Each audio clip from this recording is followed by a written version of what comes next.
Iniciando mais uma semana do Esporte Mais, trazendo para você o destaque do futebol do Rio de Janeiro em todas as divisões do brasileiro e do estadual, falando ainda do esporte nas cidades e muito mais. Vem com a gente, está começando o Esporte Mais.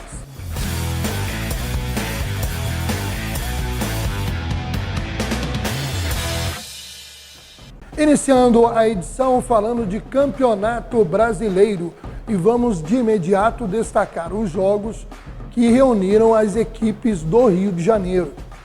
Começamos pelo Flamengo, que arrasou o Vasco e chegou à liderança do campeonato.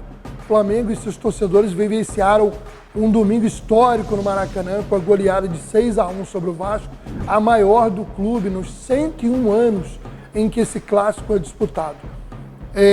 Realmente mostrou a qualidade rubro-negra e uma fragilidade muito grande do Vasco.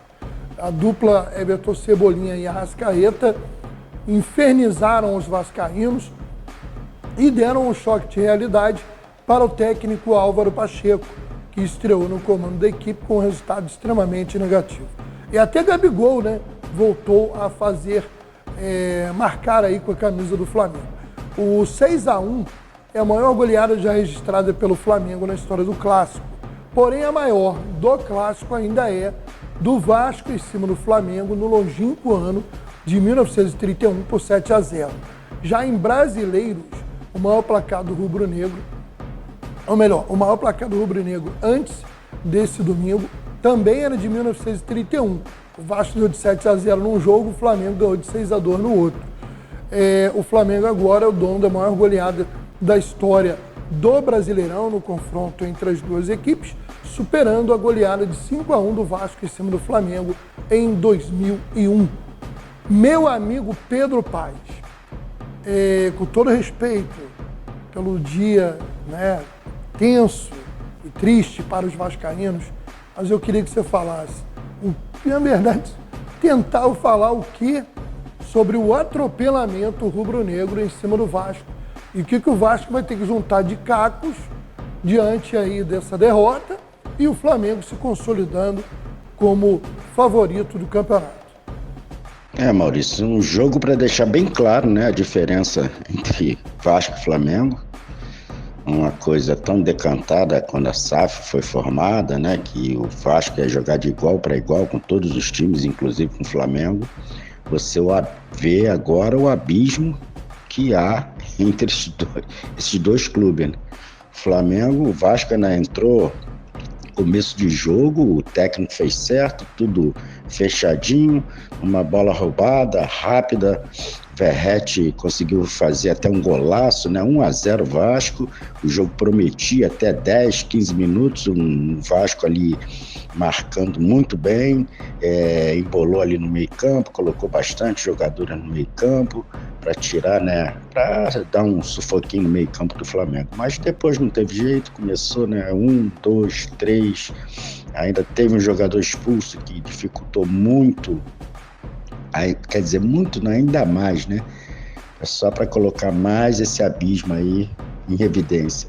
E é isso, Flamengo franco favorito, eu acho que o placar diz bem que nem o jogo, o momento, um Vasco dilacerado com problemas de diretoria, de SAF, de elenco, todos os problemas juntos. Um time que não se conecta, um time que não tem armação, a defesa horrorosa, a defesa do Vasco é horrorosa.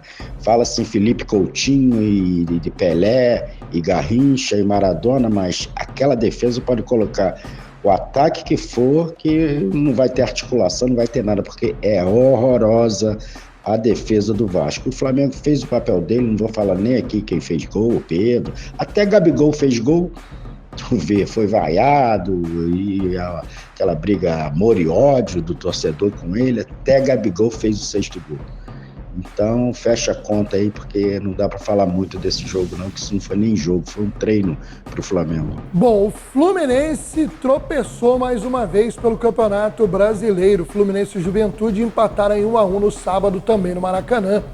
A equipe gaúcha já não jogava aí há mais de um mês em razão das chuvas que assolaram o Rio Grande do Sul, mas começou o jogo bem, criando boas oportunidades e ainda no primeiro tempo poderia ter feito aí a vantagem.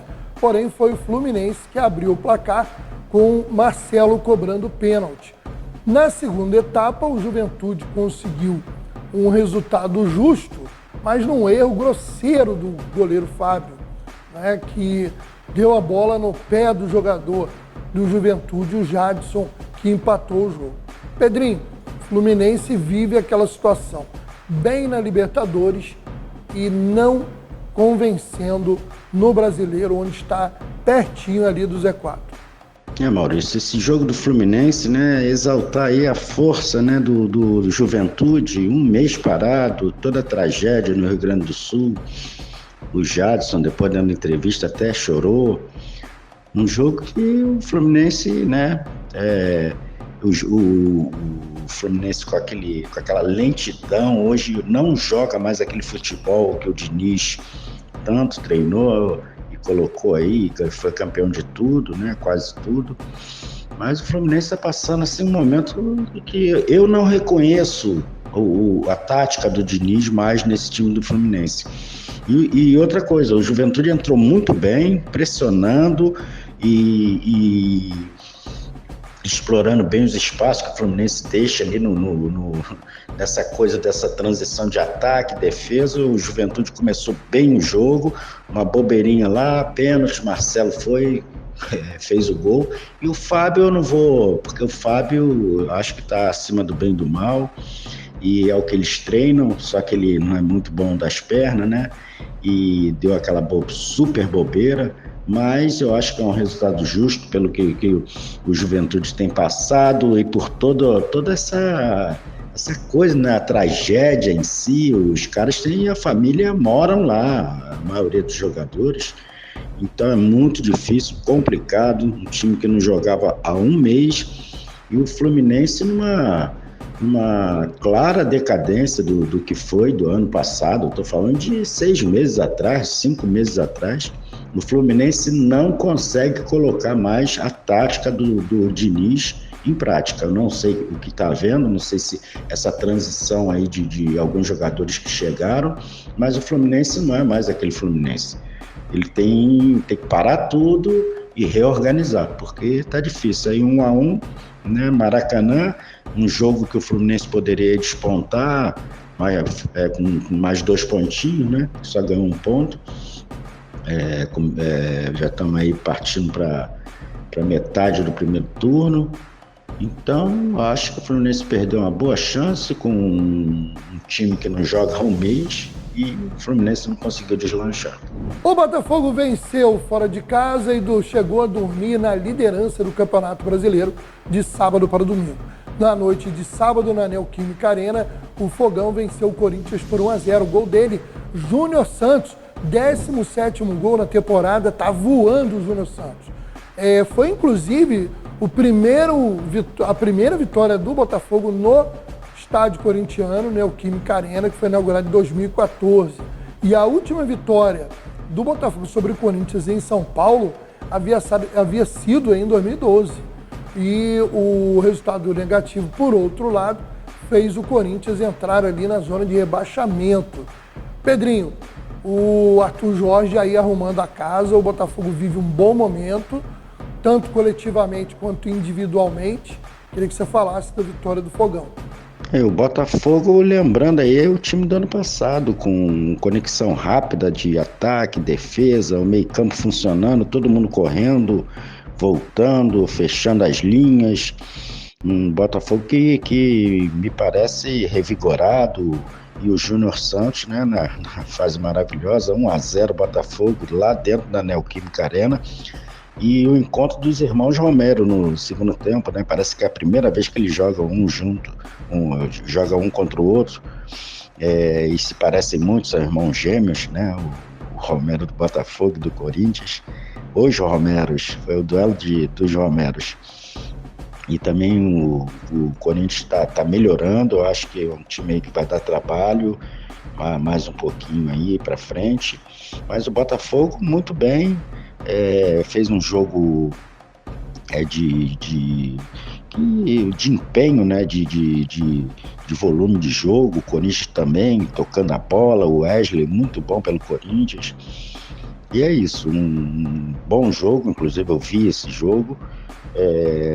Alguma bobeira ali do Corinthians, às vezes, né, principalmente quando vai fazer o gol, tá com a pontaria meia errada, mas o Botafogo jogou bem, mereceu essa vitória e arranca aí, né, parece o ano passado. Vamos ver até onde vai esse gás. Muito bem montadinho o time do Botafogo, sem maiores problemas, todo mundo tocando a bola, todo mundo correndo um para o outro. Parece hoje que o Botafogo se acertou novamente. Bom, vamos a outros resultados dessa rodada que marcou a retomada do campeonato após 2 semanas de paralisação devido às chuvas no Rio Grande do Sul. O Grêmio voltou perdendo para o Bragantino, jogando no Couto Pereira, já que não tem como jogar em Porto Alegre. O Grêmio jogou em Curitiba e acabou perdendo para o Bragantino por 2-0. O Vitória perdeu para o Atlético Goianiense por 2-0 em casa.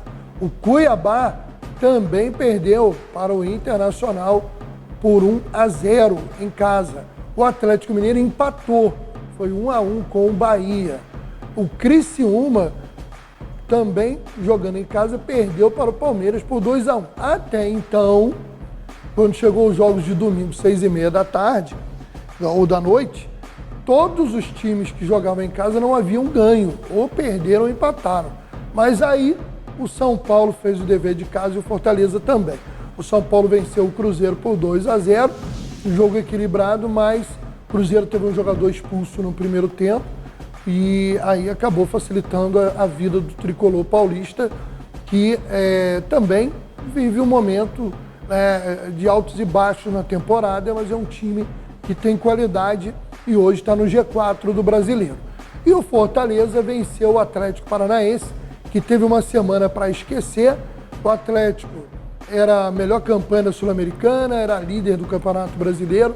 Nos últimos dias perdeu nas 2 competições, caiu na classificação do Brasileiro e acabou terminando em segundo lugar do seu grupo. Na Sul-Americana vai ter que disputar a repescagem. Semana ruim para o Furacão. E agora o Brasileirão, a gente vai na edição de quinta-feira, falar mais sobre a próxima rodada. Agora vamos falar um pouco de esporte nos municípios e o Campeonato Carioca de Futsal de 2024, categoria adulto masculino, promovido pela Federação de Futsal do Estado do Rio de Janeiro, teve sua terceira rodada encerrada. São 5 participantes que se enfrentam em turno e retorno e os 4 primeiros vão às semifinais. Partidas de ida e volta, os 2 vencedores decidem o título. Apesar de ser campeonato carioca, só tem um time que é da capital, o Vasco. Os outros 4 vêm do interior. O Magé, que é o atual campeão carioca, o Correias de Petrópolis, campeão estadual e campeão carioca em 2022, o AESG de São Gonçalo e o Teresópolis.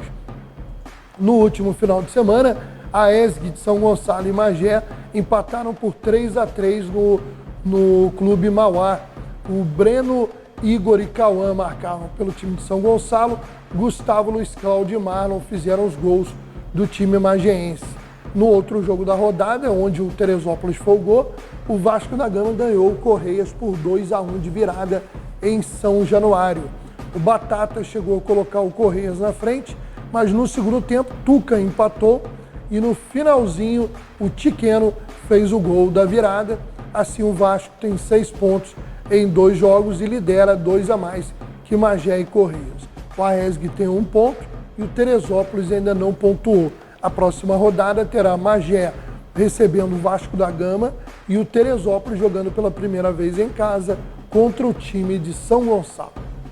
Falar agora de campeonato estadual de seleções sub-17 e já definido aí um confronto de semifinais da região serrana. Será entre Teresópolis e Guapimirim. Pelo sorteio, Guapimirim ficou de bye, esperando. Teresópolis enfrentou Petrópolis, ganhou os 2 jogos. 3-1 e 3-0, e agora vai enfrentar Guapimirim, primeiro jogo nessa terça-feira, dia 4. O outro confronto, que vai sair o outro finalista da região, está sendo disputado entre Cachoeiras de Macacu e São José do Vale do Rio Preto. O policial militar Gustavo Emílio, conhecido Gustavo PQD, foi parabenizado aí pelo 30º Batalhão de Polícia Militar de Teresópolis, pois conquistou medalha de ouro no 33º Campeonato Brasileiro de Kickboxing em Vila Velha, no Espírito Santo. Ele competiu na categoria 81 quilos. Segundo a nota do batalhão, abre aspas, é com grande satisfação que celebramos essa vitória que enche de orgulho não apenas a corporação, mas também toda a comunidade que reconhece e valoriza o esforço, a disciplina e a dedicação de nossos policiais. Gustavo Emílio, além de ser um exemplo de profissionalismo e compromisso com a segurança pública, agora também se destaca como um atleta de alto nível, inspirando a todos com sua determinação e excelência, fecha aspas. O PQD é um cara sensacional, uma pessoa muito querida. Tive a oportunidade de trabalhar com o PQD na emissora Canal 7 em Teresópolis, antes dele entrar aí para a Polícia Militar. E desde aquela época ele já se dedicava ao kickboxing e já conquistou vários títulos importantes. Sucesso, meu amigo, que você merece. Olha só, meio de semana tem jogo de times brasileiros pela Libertadores, que são os jogos atrasados do Grêmio e do Internacional. Pela Libertadores, o Grêmio joga nessa terça-feira às 21 horas contra o Atipato, né? E também na terça-feira, mas pela Sul-Americana, o Internacional enfrenta o Real Tomaiapo. Ambos os times jogarão fora de casa. Bom, vamos falar agora dos clubes menores do futebol do Rio de Janeiro, começando pela Série A2, a segunda divisão. E o América segue na liderança da Série A2 ao derrotar o Arte-Sul por 3-1 nesse domingo no Giulite Coutinho e Mesquita. O zagueirão Fabrício marcou o primeiro gol. O André, de pênalti, fez 2-0. O André fez o seu quinto gol, é o artilheiro isolado da competição. E o filho do homem, o Romarinho, marcou um golaço, rapaz. Cobrança de escanteio, a bola foi chutada, desviou no zagueiro, ele pegou um voleio sensacional e marcou 3-0 para o América. O Luiz Felipe ainda fez o gol de honra do Arte-Sul. O América segue com 100% de aproveitamento, com 9 pontos na chamada Taça Santos Dumont, que é o primeiro turno. O Arte-Sul está na 8ª colocação com 3 pontos. Os demais jogos, o Olaria perdeu em casa para o Duque de Caxias por 1-0. O Resende perdeu em casa para Cabo Friense por 1-0. O Maricá goleou o Petrópolis em Maricá por 4-1. O jogo Audax Rio e Americana acontece na quarta-feira e no sábado ainda teve Araruama 1, Serrano de Petrópolis também 1. Falar rapidamente da Série C, que é a 5ª divisão do futebol do Rio de Janeiro. Jogos de final de semana, o Campos jogou. Agora olha só, Campos e Riostrense, só que os dois têm nada a ver com as suas cidades. O Campos está jogando no Marrentão, na Baixada Fluminense. O Riostrense também não joga em Rio das Ostras. Na verdade, são times em que um grupo de empresários pega lá o nome da equipe e coloca um time para disputar o campeonato. Infelizmente é assim na Série C. Campos 2 e Riostrense 0, Unisouza 1, Paraty 0. O Esporte Clube Resende foi goleado pelo Veracruz por 4-0 e o CAAC Brasil perdeu para a União Central por 1-0. O destaque da rodada foi a goleada do Niteroense sobre o Santa Cruz por 6-0. Falar agora da 3ª divisão do Campeonato Brasileiro, Volta Redonda, que está no G8, né? Ou seja, entre os 8 que seguem para a fase seguinte na competição, defende aí a sua posição de continuar entre os 8 melhores colocados, recebendo nessa segunda-feira à noite, em Volta Redonda, a equipe do CSA. Pelo Campeonato Brasileiro da Série D, no final de semana, 2 times do Rio jogaram. O Nova Iguaçu, vice-campeão estadual, empatou fora de casa em Minas Gerais com o Ipatinga em 1-1. Já o Audax, que ainda não ganhou na competição, perdeu mais uma dessa vez para o Real Noroeste, no interior de São Paulo, por 3-1. A Portuguesa da Ilha joga nessa terça-feira contra o Democrata de Sete Lagoas, de Minas Gerais. Vamos agora falar rapidamente, para encerrar a nossa edição de hoje, de mais um título dessa equipe que é uma destruidora de obstáculos, de barreiras, de recordes e conquistador absoluto de títulos, um time chamado Real Madrid, que mais uma vez mostrou o peso da sua camisa. A final da Champions, quando pra caramba, e pro gol, né, assistência pro gol do Carvajal, que abriu o placar, e depois, com muita categoria, recebeu de frente pro goleirão a vitória e o Real Madrid volta para a partida. Parabéns, Vinícius Júnior, que vem sendo aí massacrado com a questão do racismo, massacrado por torcedores racistas e massacrado por pessoas que não entendem o quanto isso é sério, né? Que ainda acham que muita coisa disso é mimimi. Podemos até dizer que existe hoje muito mimimi no mundo aí, muitas questões, mas o que o Vini passa lá é muito sério, é uma perseguição. E quando a gente vê o Vini jogar bem, marcar gols, conquistar títulos, é muito bacana. É um tapa na cara de todo racista da Espanha, da Europa, de qualquer canto do mundo. Valeu, Vini. Parabéns. Real Madrid, super campeão da Europa. A gente vai ficando por aqui, agradecendo a sua audiência, agradecendo a nossa equipe técnica e deixando um grande abraço para todos. Até a próxima edição.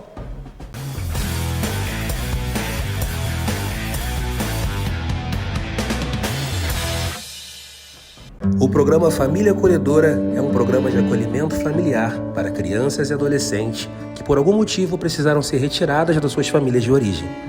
E enquanto essa criança estiver dentro do programa Família Acolhedora, ela receberá amor, carinho e não perderá o vínculo familiar. Desde o dia que Vinícius chegou aqui, aquele pintinho, parecia um pintinho molhado, com a mochilinha abraçada.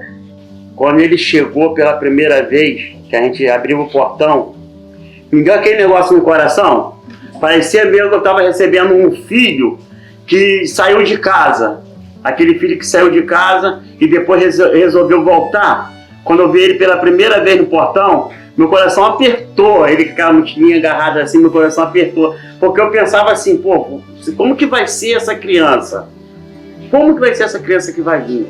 Você acolher uma criança é muito importante, mesmo porque você não deixa que ela perca o laço familiar, esse vínculo, porque quando ela vai para uma instituição, ela já perde, né, esse laço. Porque se tornou um irmão para mim. Acho que o dia que o Vinícius precisar voltar para a família de origem dele vai ser bem difícil para todo mundo aqui. Eu sou mãe de 4 meninos, né? Então 3 já casaram. E aí fiquei só com um em casa. E você que acostuma com a casa cheia, muita criança, e aí quando vai esvaziando, aquela coisa já vai dando um apertozinho no coração. E para mim é muito importante, né? Tá sendo muito importante você poder contribuir, né, com a mudança, né, futura de uma criança. É saber que daí para frente, quando ele sair daqui, né, for de repente voltar para o laço familiar dele, saber que eu pude contribuir com a mudança, né, acrescentar um pouco na vida dele. Quer ter um amor de uma família, um amor de uma mãe, de um pai, que a gente não é mãe nem pai, somos tios, né? Mas estamos fazendo o melhor, que é para ele, o amanhã, ser um homem que nem meus filhos são. Eu espero que você tenha aproveitado cada momento que você passou com a gente.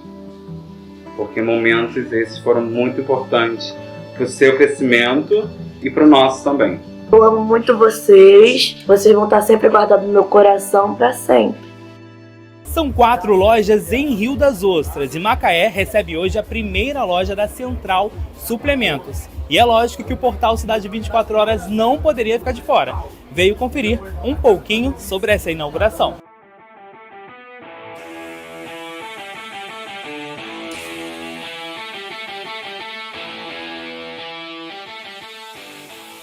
Então, a Central Suplementos deu início em Rio das Ostras, né? Estamos comemorando 10 anos de Central Suplementos, começamos em 2014 e temos marca própria, vai fazer 2 anos, que é a CS Nutrit. Marca, a gente hoje tem uma grande variedade, né? Temos proteína, hipercalórico, 3 tipos de pré-treinos, cafeína, e vai chegar novidade pra gente de whey zero lactose, vai chegar... A gente quer ter uma linha completa, entendeu? Hoje a gente tem mais de 14 variedades de produtos e a tendência é crescer e trazer o melhor para os nossos clientes. Então a gente tem hoje a nossa marca própria da CS, que seria a creatina, que é a creatina que eu uso, né? Que tem uma excelente qualidade, e a qualidade do produto ela vai influenciar totalmente nos seus resultados. Então hoje a gente entrou aí no mercado com outra linha também de suplementação, whey protein, né? Então a suplementação ela é essencial para isso. São cheios de alegria, né? Com muita gratidão a Deus por esse momento, né? Poder estar vindo para Macaé, né? Nossa 5ª loja. Apesar de não trabalhar diretamente na loja, eu acompanhei tudo desde o início. E é muito bom a gente poder olhar para trás, né? Ver como começamos e aonde, né, estamos hoje, né?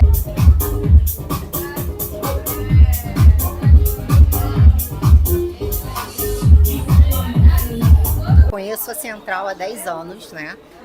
Nós somos amigos dos donos e a gente vem acompanhando esse trabalho que eles fazem, excelente, tanto no atendimento de todos os produtos que tem na loja, quanto principalmente da marca CS, que é nova, e assim, os produtos são maravilhosos. A gente faz uso, a gente recomenda, a gente indica para os nossos amigos, família, com certeza é maravilhoso. É uma loja de primeira, né?